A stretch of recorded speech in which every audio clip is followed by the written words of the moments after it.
మన భారతదేశంలో ఇప్పుడు మన హిందూపూర్ పార్లమెంటరీ అభ్యర్థి షాహీన్ సమద్ గారితో సహా మన ఖాసిం ఖాన్ గారి నాయకత్వంలో షాహీన్ సమద్ గారితో సహా మెంబర్ ఆఫ్ పార్లమెంట్ గా భారతదేశంలో హిందూపూర్ పార్లమెంట్ అభ్యర్థితో సహా ప్రతి ఒక్క ఆంధ్రప్రదేశ్లో కానీ సౌత్ ఇండియాలో కానీ నార్త్ ఇండియాలో కానీ కాంగ్రెస్ పార్టీకి గెలిపించకపోతే రాహుల్ గాంధీ గారికి ప్రధానమంత్రి చేయకపోతే రాబోయే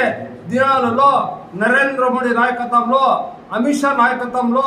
ఒక మైనార్టీ ఒక ఎస్సీ ఒక ఎస్టీ ఒక బీసీలకు ఓట్ల హక్కు కూడా కూర్చేస్తాడని చెప్పి నేను తెలియజేస్తూ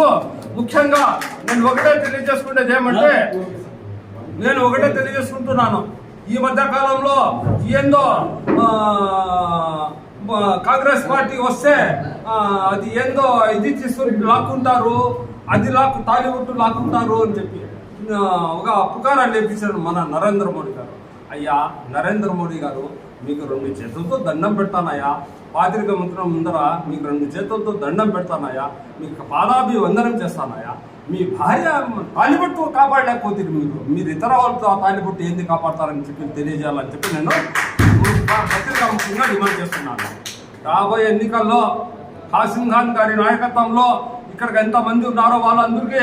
నేను మనవి చేసుకుంటాడా, నేను ఛాలెంజ్ చేస్తాడా, మన హిందూపూర్ పార్లమెంటరీ అభ్యర్థి షాహీన్ సమద్ గారికి ఖచ్చితంగా గెలిపిస్తాము.